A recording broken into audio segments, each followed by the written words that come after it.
Hi అండి. అందరికీ నమస్తే. Welcome to my channel Satya home Telugu. ఎలా ఉన్నారండి? అందరూ బాగున్నారా? నేను బాగున్నాను. మీరందరూ కూడా బాగుండాలని మనస్ఫూర్తిగా కోరుకుంటున్నాను. ఇక ఈరోజు మీరు చూస్తున్న ఈ వీడియో వచ్చేసి రొయ్య బిర్యానీని ఎలా సింపుల్గా చేసుకోవాలి ఇంట్లో అనేది ఈ వీడియోలో మొత్తం చూపిస్తానండి. అలాగే రొయ్యలను ఎలా క్లీన్ చేసుకోవాలి, బిర్యానీ ఎప్పుడు చెయ్యని వాళ్ళు కూడా సింపుల్గా ఎలా చేసుకోవాలనేది ఇందులో అన్నీ కూడా చూపిస్తాను. వీడియో కొంచెం లాంగ్ అనుకోకుండా పూర్తిగా చూస్తే అర్థమవుతుందండి. ఈ వీడియో మీరు పూర్తిగా చూసాక ఒకసారి ఇలా ట్రై చేసి చూడండి, ఇంట్లో ఎలా వచ్చిందనేది కామెంట్ చేయండి. తర్వాత ఈ రొయ్యల్ని నేను ఊరు నుంచి వచ్చేప్పుడు తీసుకున్నాను కదా, అదే అండి, బ్యారేజ్ కింద నుంచి వచ్చాం కదా, ఆ రోజు తీసుకోవడం మీకు అన్నీ చూపించాను ముందు వీడియోలోని. ఆ రొయ్యలను అయితే ఆ రోజు వండలేదు, ఎందుకంటే అమ్మ కూర ఇచ్చింది కదండి, చేపల కూర. ఆ రోజు వండలేదు అనమాట. వీటిని తీసుకొచ్చి అలాగే ఫ్రిడ్జ్లో పెట్టేశాను నేను, డీప్ ఫ్రిడ్జ్లోని. 2 రోజుల తర్వాత వండానమాట. అది కూడా కూర చేయలేదండి, బిర్యానీ చేశానన్నమాట. మేము కూడా బిర్యానీ తినైతే చాలా రోజులు అయిపోతుంది. ఎలాగో మీకు చూపించినట్టు ఉంటుంది, మేము తిన్నట్టు ఉంటుంది కదా అని ఈ కొన్ని రొయ్యలతో బిర్యానీ అయితే చేశానండి. అలాగే రొయ్యల్ని ఎలా క్లీన్ చేసుకోవాలో చూపిస్తున్నాను కదా, అందుకనే కొంచెం అయితే లెంతీగా అనిపిస్తుంది వీడియో, అయినా చూడండి బాగా అర్థమవుతుంది అనమాట. వంటల వీడియోస్ ఏమైనా చూసేప్పుడు స్కిప్ చేయకుండా చూస్తే ఏ టైంలో ఏం వేసుకోవాలనేవి మీకు బాగా అర్థమవుతుందండి. చూడండి, రొయ్యని పైన పొట్టు తీసేసిన తర్వాత మధ్యన ఇలా కట్ చేసుకొని ఈ నల్లగా ఉన్న భాగాన్ని తీసేసుకోవాలండి, అది తినకూడదంట. ఇవి ఫ్రెష్గా పట్టిన రొయ్యలు కాబట్టి నేను 2 రోజులు ఫ్రిడ్జ్లో ఉంచినా సరే బాగున్నాయండి. అందుకనే నల్లగా ఉన్న భాగం అయితే తక్కువగా ఉంది. అదే ఆల్రెడీ వాళ్ళు ఐస్లో పెట్టి అమ్ముతారు కదా బయట, వాటిని మనం తెచ్చిన వెంటనే కట్ చేసినా సరే పెద్ద లావుగా నల్లని భాగం వస్తుందండి. దాన్ని కంపల్సరీ తీసేసి మనం రొయ్యలు తినాలంట. ఎవరైనా రొయ్యలను క్లీన్ చేసుకునేప్పుడు ఇప్పుడు నేను ఒకసారి చూపిస్తున్నాను కదా, అలాగా క్లీన్ చేసుకోండి. అలా తింటే మన ఆరోగ్యానికి మంచిది, టేస్ట్ కూడా బాగుంటాయి అన్నమాట. నేను తీసుకునే రొయ్యలు అయితే పెద్దవి కాబట్టి పెద్దగా టైం ఏం పట్టలేదండి. వాళ్ళు చేస్తామన్నారు. కేజీ రొయ్యలకి 20 రూపాయలు అంట. ఒక బామ్మ అయితే వచ్చి నేను చేస్తానమ్మా అని అడిగింది. 20 రూపాయల గురించి కాదండి, ఇలా ఇంటికి తెచ్చి నేను మీకు చేసి చూపిస్తే బాగుంటుంది కదా అని నేను అక్కడైతే ఆ బామ్మతో చేయించలేదన్నమాట. ఎలాగో రొయ్యలు క్లీన్ చేయడం అందరికీ వచ్చే ఉంటుంది, ఇదే కదండి పని. అదే బ్రతికున్నవైతే నేను చేయలేను, చేపలను కూడా చేయలేనండి. వీటిని చేయడంలో నేను ఎక్స్పర్ట్ ఏమీ కాదు. రొయ్యలు ఎలాగో చూస్తూ ఉంటాం కదా అమ్మ చేసినప్పుడు అవిని, అందుకని ఇలా చేస్తున్నాను అనమాట. చేపలు కూడా నేను అసలు చేయలేను, అందుకోసమనే చేపలు తీసుకొచ్చినప్పుడు అయితే బయటే కట్ చేయించి తెచ్చుకుంటాం మేము. ఇంటికి తెచ్చాక మళ్ళీ వాటిని రాయి మీద తోమి శుభ్రం చేసుకుంటాము. అలా తోమడం వల్ల నీచు వాసన అది రాదండి, కూర క్లీన్ చేసుకుంటాం కాబట్టి. ఇక చూస్తున్నారు కదా నేను ఎలా క్లీన్ చేస్తున్నాను అనేది, అందుకోసమే లైట్గా లెంతీ అయిందనమాట. మీరు ఖాళీ సమయం చూసుకొని ఈ వీడియో అయితే చూడండి. వాళ్ళు శుభ్రం చేశారనుకోండి ఈ రొయ్యల్ని, ఈ తల దగ్గర నుంచి తీసేస్తారనమాట. మనం తీసుకున్న ఈ పెద్ద పెద్ద రొయ్యలైనా సరే సగం భాగం వాళ్ళు వేస్టేజ్లో పోతుందండి, ఎందుకంటే వాళ్ళ సులువు కోసమని అలా తీసేస్తారు. కానీ ఇంత ఖరీదు పెట్టి కొనుక్కుంటాం కదా మనం ఇంటికి తెచ్చుకొని శుభ్రంగా చేసుకుంటేనే మంచిది. అందున కూడా గోదావరి రొయ్యలు అనేసరికి తల భాగం బాగా పెద్దగా ఉంటుందండి. వాళ్ళు సగం తీస్తారంటే ఇంక మనకి ఏముంటుంది చెప్పండి. అందుకని అక్కడ చేయించినా మనం చేయించుకున్నా ఈ తల దగ్గర కట్ చేసేయకుండా ఇంకాస్త ముందుకి నేను ఎలా తీస్తున్నాను అలా తీయాలన్నమాట. వాటిని అలా శుభ్రం చేసి ఒక 2-3 సార్లు కడిగానండి బాగాని. రొయ్యలు ఎన్నో లేవు కదా, అందుకని ఒక అర కేజీకి తక్కువ ఉంటుందండి చికెన్ తీసుకున్నాను అనమాట. నేను అర కేజీ పైన ఉండే బియ్యం వేస్తున్నాను అనమాట, అందుకోసమని 2 తీసుకున్నాను. అలాగే బిర్యానీకి ఒక ఉల్లిపాయ పెద్దది, 2 టొమాటోలు, ఒక 5 పచ్చిమిర్చి, 2 నిమ్మకాయలు పక్కన పెట్టుకోవాలన్నమాట.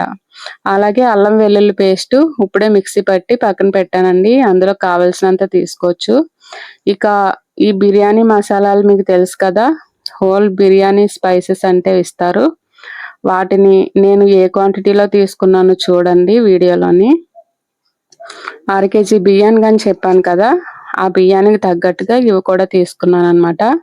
వీటిని ముందుగానే ఒక పావుగంట ముందు ఇలా నీళ్ళలో నానబెట్టి మనం బిర్యానీలో వేయించామంటే తిన్నాక బిర్యానీ తిన్న వాళ్ళకి ఒక్కొక్కసారి కడుపులో మంట కింద అది ఉంటుంది కదా! అవేమీ ఉండవండి. ఎక్కువ ఘాటంతా వాటర్‌లో పోతుందన్నమాట. అలాగే నేను ఈ లోటా నిండుగా బాస్మతి రైస్ తీసుకున్నాను, బిర్యానీ రైసు. ఆ రైస్‌ని ముందుగానే నానబెట్టి పక్కన పెట్టుకోవాలి. ఇప్పుడు బిర్యానీకి కావాల్సినవన్నీ పక్కన పెట్టాం కదండీ! ఇక మనం నెక్స్ట్ చేయాల్సిన పనేంటంటే మనం తీసుకున్న ప్రాన్స్, చికెన్ కూడా బాగా ఫ్రై చేసుకోవాలండి బిర్యానీ కోసమని. నేను దమ్ము చేయట్లేదు కాబట్టి మామూలుగా ఎలా చేస్తాననేది చూపిస్తున్నాను మీకు. అలాగే కొత్తిమీర కూడా చిన్న చిన్న ముక్కలుగా కోసి ఉంచుకోవాలి. ఇప్పుడు ఒక స్టీల్ గిన్నెని స్టవ్ మీద పెట్టి 2 స్పూన్ల ఆయిల్ వేసానండి. ఈ ఆయిల్ బాగా వేడైన తర్వాత రొయ్యల్ని, చికెన్ని కూడా వేసేసి బాగా ఫ్రై చేసుకోవాలి. ఇవి వేసిన తర్వాత మూత పెట్టకూడదండి. మూత పెట్టామంటే సగం వరకు నీళ్ళు వచ్చేస్తాయి అన్నమాట. అలా వచ్చేస్తే మనకి ఎక్కువ టైం తీసుకుంటుంది. ఇది ఒక చిన్న టిప్ అనుకోవచ్చు మీరు. మూత పెట్టకుండానే స్టవ్‌ని హై ఫ్లేమ్‌లో ఉంచుకొని బాగా కలుపుతూ ఉండాలన్నమాట. ఇలా 1 నిమిషం పాటు కదిపేసరికి ఈ చికెన్‌లోని, రొయ్యల్లోని ఉన్న వాటర్ అంతా కూడా ఇంకిపోతుందండి. అప్పుడు మనం పసుపు, లైట్‌గా సాల్ట్ వేసుకొని కలుపుకోవాలి. ఆల్రెడీ ఇదివరకైతే వీడియోస్ పెట్టి ఉన్నానండి నేను ఈ బిర్యానీస్ అన్నీ కూడా. అవి తీస్తాం వీడియో అని చెప్పాం కదా! డిలీట్ చేసాము. అందుకని నేను మళ్ళీ స్టార్టింగ్ నుంచి అన్నీ పెట్టుకుంటూ వస్తున్నాను. ఇలా బాగా వేగిన తర్వాత అప్పుడే దంచి పెట్టుకున్న ఒక స్పూను అల్లం వెల్లుల్లి పేస్ట్ వేసుకోవాలండి. తర్వాత కొంచెం పసుపు వేసుకోవాలి. ఇవన్నీ కూడా వీటికి బాగా పట్టి పచ్చివాసన పోయే వరకు వేయించుకోవాలి. చూసారు కదా! నేను అలా కలుపుతూనే ఉన్నాను. అలా కలుపుతూ ఉంటే చిటికలో అయిపోతుందన్నమాట. ఇప్పుడు మీకు ప్యాకెట్ చూపించాను కదండీ చికెన్ మసాలా. అది ఒక పావు స్పూన్ వరకు వేసానండి. అలా వేసుకుంటే మనం చికెన్ కూడా వేస్తున్నాం కాబట్టి బిర్యానీ టేస్ట్ మరింత ఎక్కువ అవుతుందన్నమాట. అలాగే లైట్‌గా కారం వేసుకోవాలి. మనం కూరలో వేస్తాం కదా! మరీ అంత కాకుండా కొంచెం తక్కువగా కారం వేసుకోవాలండి.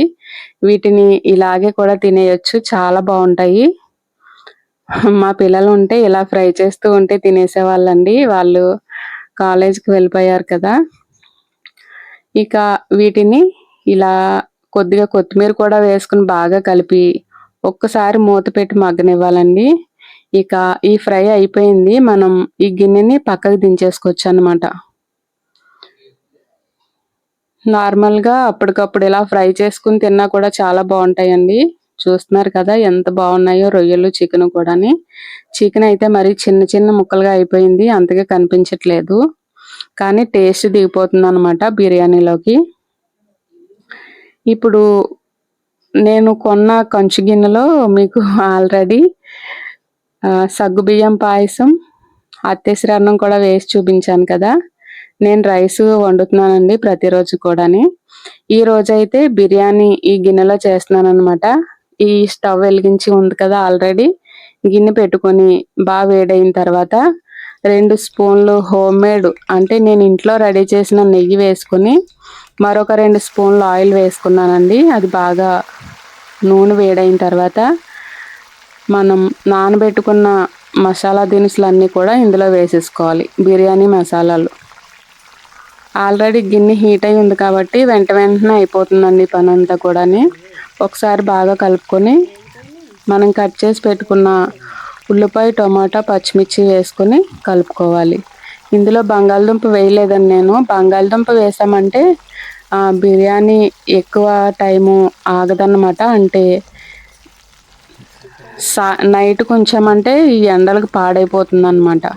నేను బంగాళదుంప వేయలేదు కాబట్టి ఈ బిర్యానీ రేపు ఇదే టైంకి మనం తిన్నా సరే అదే టేస్ట్తో బాగుంటుందండి. మామూలుగా వెజిటబుల్ బిర్యానీ చేసుకున్నప్పుడు బంగాళదుంప వేసుకోకపోతే టేస్ట్ రాదనమాట. ఇలాంటి వాటిలో అక్కర్లేదు. ఇప్పుడు ఇందులో కొద్దిగా సాల్ట్ వేసుకొని, అంటే ముక్క త్వరగా మెత్తబడడం కోసమని కొద్దిగా సాల్ట్ వేసుకొని కలిపి మూత పెట్టుకోవాలన్నమాట. మధ్యలో ఒకసారి మూత తీసి కలుపుతూ ఉంటే ఇవి మాడిపోకుండా ఉంటాయి అన్నమాట. మళ్ళీ కలిపి మూత పెట్టి ఉంచానండి.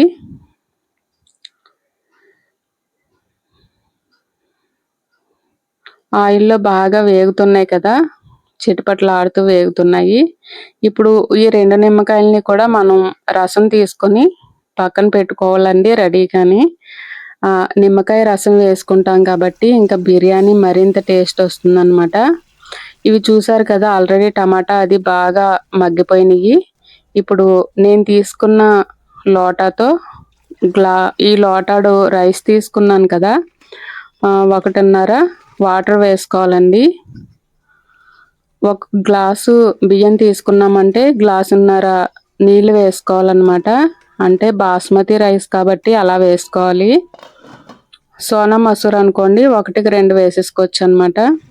అలా వేసుకొని కొంచెం సాల్ట్ కూడా వేసుకొని మూత పెట్టాలి. మనం మూత పెట్టగానే మళ్ళీ ఇలా మరగడం స్టార్ట్ అవుతుందండి. ఇప్పుడు సాల్ట్ సరిపోయిందా లేదా అనేది చూసుకోవాలి. ఇంకా అన్నీ కరెక్ట్గా సరిపోతాయండి. మనం సాల్ట్ ఒకటే చెక్ చేసుకోవాలి. అలాగే మనం ఇంట్లో ఇలా బిర్యానీ చేసుకునేప్పుడు టేస్టింగ్ సాల్ట్ అది వాడకపోవడమే మంచిదండి. అది వాడడం వల్ల ఆరోగ్యానికి అయితే మంచి ఏమీ లేదు. మనం వండడం ద్వారానే టేస్ట్ వచ్చేలా చేసుకోవాలి తప్ప అవి వాడకూడదు అనమాట. ఇప్పుడు ఈ నీటిలోనే నేను ఒక 1/2 స్పూను బిర్యానీ మసాలా వేసాను, మీకు చూపించాను కదా ప్యాకెట్. అది వేసి కలిపిన తర్వాత నేను తీసుకున్న 2 నిమ్మకాయలకి ఈ రసం వచ్చిందండి. అది చిన్న గ్లాసు కానీ మీకు పెద్దగా కనిపిస్తూ ఉండొచ్చు. ఆ రసం వేసేసుకోవాలి. ఇది నేను ఈ బిర్యానీ ఇది వరకు పెట్టినప్పుడు వేడివేడిగా ఉన్న దాంట్లో నిమ్మకాయ వేస్తే చేదొస్తుంది కదా, వేయకూడదేమో అని నాకు ఒకరు మెసేజ్ పెట్టారు. కానీ చేదేమీ రాదండి. మనం ఈ నిమ్మకాయని ఇందులో టేస్ట్ కోసమని, పులుపు కోసమని వాడుతున్నాం కాబట్టి చేదు రాదు. కాకపోతే మనకి ఇలా వేడిలో వేయడం వల్ల నిమ్మకాయలో ఉండే సి విటమిన్ అనేది మనకు అందదన్నమాట. అంతకు మించి ఇదేమీ కాదు. ఒక్కొక్కరు అయితే విషం అయిపోతుంది కదా వేడిలో వేస్తే అంటారు. అదంతా అపోహ మాత్రమేనండి. తర్వాత అలా కలిపిన తర్వాత నీటిలో నానబెట్టుకున్న బియ్యం వేసేసాము. ఇంకా ఉప్పు అది అన్నీ ఇప్పుడే చూసేసుకోవాలి. నెక్స్ట్ ఇవి ఫ్రై చేసుకున్నాం కదా చికెన్ ఫ్రాన్స్ కూడాని, అవి కూడా వేసుకుని ఒకసారి బాగా కలిపి మూత పెట్టుకోవాలి. గిన్నె ఇరుగ్గా అయ్యింది, సరిపోదేమో అని నాకైతే భయం వేసిందండి. ఎందుకంటే ఆల్రెడీ పైకంట వచ్చేసినాయి కదా నీళ్ళు, అయినా కానీ బాగానే ఉడికిపోయింది. ఇంకా ఎలా వచ్చినా సరే నేను మీకు చూపించేదాన్ని, కానీ చక్కగా ఉడికిపోయింది అనమాట. ఇప్పుడు మనం బిర్యానీ చేస్తున్నాం కాబట్టి ఈ హోల్ మూసేసుకోవాలండి. పిండి ఏమైనా పెట్టి మూయాలన్నమాట. ప్రస్తుతానికి పిండి అందుబాటులో లేదు కాబట్టి నేను కొంచెం రైస్ని ముద్దగా చేసి దాన్ని నలిపి ఆ హోల్ దగ్గర పెట్టాను అనమాట. ఇప్పుడు నేను ఇప్పటి వరకు పెద్ద స్టవ్ మీద పెట్టి చేశానండి ఇదంతా కూడాని. ఇప్పుడు ఆ స్టవ్ ఆపేసి చిన్న స్టవ్ మీద పెట్టాను అనమాట. స్టవ్ని కానుంచి లో ఫ్లేమ్లో పెట్టాలన్నమాట. అలా కొద్దిసేపటికి ఇలా ఉడుకుతూ ఉండగా కొంచెం కొత్తిమీర వేసుకుని మళ్ళీ మూత పెట్టేసుకోవాలండి. కరెక్ట్గా 1 నిమిషం పైన 1 నిమిషంన్నర కల్లా మనకి బిర్యానీ అయితే రెడీ అయిపోయింది. ఈ గ్లాస్ జార్లోంచే కనిపిస్తుందండి. బిర్యానీ రెడీ అయిందని ఎలా తెలుస్తుందంటే మనం వేసిన బియ్యం మెతుకు పువ్వులాగా పైకి లేస్తూ ఉంటుంది అనమాట. అలా ఇది పక్క నుంచి ఆవిరి వచ్చేసింది చూసారు కదా. ఈ ఆవిరి కూడా రాకపోతే ఇంకా త్వరగా అయిపోయేదన్నమాట. ఎక్కడో వంపు ఉంటుంది గ్లాస్ జార్కి, అందుకే కొంచెం ఆవిరి పక్క నుంచి పోతుంది. ఇక నేను అలా మనకి రైస్ పైకి కనిపిస్తుంది కదా, ఆ టైంలో నేను స్టవ్ అయితే ఆఫ్ చేసి ఒక పావు గంట అలా ఉంచేసానండి పక్కన పెట్టి. గిన్నె వేడికి ఈ బిర్యానీ అంతా కూడా చక్కగా మగ్గిపోయి ఇలాగా పొడి పొడిగా ఎంత చక్కగా వచ్చిందో చూసారు కదా. నేను ఆల్రెడీ ప్లేట్లో కూడా సర్వ్ చేస్తున్నాను. మాకు సరిపోతుందండి ఈ క్వాంటిటీ. అంటే ఎవరికైనా పెట్టాలంటే ఇంకా ఉండదన్నమాట. నేను మామూలుగా అయితే కుక్కర్‌లో చేస్తే కాస్త ఎక్కువే చేస్తాను. ఎందుకంటే పిల్లలు 2 పూటలా తింటారు కదా అని కొంచెం ఎక్కువే చేస్తాను. ఈ గిన్నె కాబట్టి ఇంతే పట్టిందనమాట. నేను వేసిన చికెను, రొయ్యలు ఈ బియ్యానికి కరెక్టే సరిపోయినాయండి. మనం అన్ని తగిన క్వాంటిటీలో వేసుకుని బియ్యం ఎక్కువ టేస్ట్ బాగుంటుందండి. టేస్ట్ చూసారు కదా, బిర్యానీ అయితే రెడీ అయిపోయింది. పక్కన ఒక ఆనియన్ కట్ చేసి పెట్టుకుని నిమ్మకాయని పిండుకుని తింటూ ఉంటే అవి ఇవి కలిపి చాలా బాగుంటుందండి. రెస్టారెంట్ స్టైల్ని మరిపించేస్తుంది అనమాట. నేను ఇదైతే ఈ ఆదివారం ఈ రోజు ప్రిపేర్ చేయలేదండి. మాఘమాసం కదా, ఆదివారం మేము తినమన్నమాట. నార్మల్ డేస్లో కూడా ఆదివారం తినకపోవడం మంచిది. మనకు ఆరోగ్యం కోసమని మానేస్తూ ఉండాలండి. ఇది అందరూ అలవాటు చేసుకోండి. ఇక ఈ వీడియో ఎలా ఉందనేది పూర్తిగా చూసాక ఒక లైక్ చేసి కామెంట్ చేయండి. మీకు నచ్చింది, బాగుంది అనిపిస్తే మరికొంతమందికి షేర్ చేసి నాకైతే సపోర్ట్ చేయండి. మీరందరూ కూడా సపోర్ట్ చేయడం వల్ల నేను మరింత ఎనర్జీతో ఇంకా ఇంకా వీడియోలు చేయాలని అనిపిస్తూ ఉంటుంది నాకు. చూసారు కదా, ఆదివారం అయితే తినడం తగ్గించుకోండి అందరూ కూడాని. అంటే నాన్ వెజ్ తినటం మానేయమని అంటున్నాను. ఎందుకంటే అందరికీ ఆరోగ్యం కావాలి కదా, అందున మాఘమాసం అండి ఇది, మానేయాలి.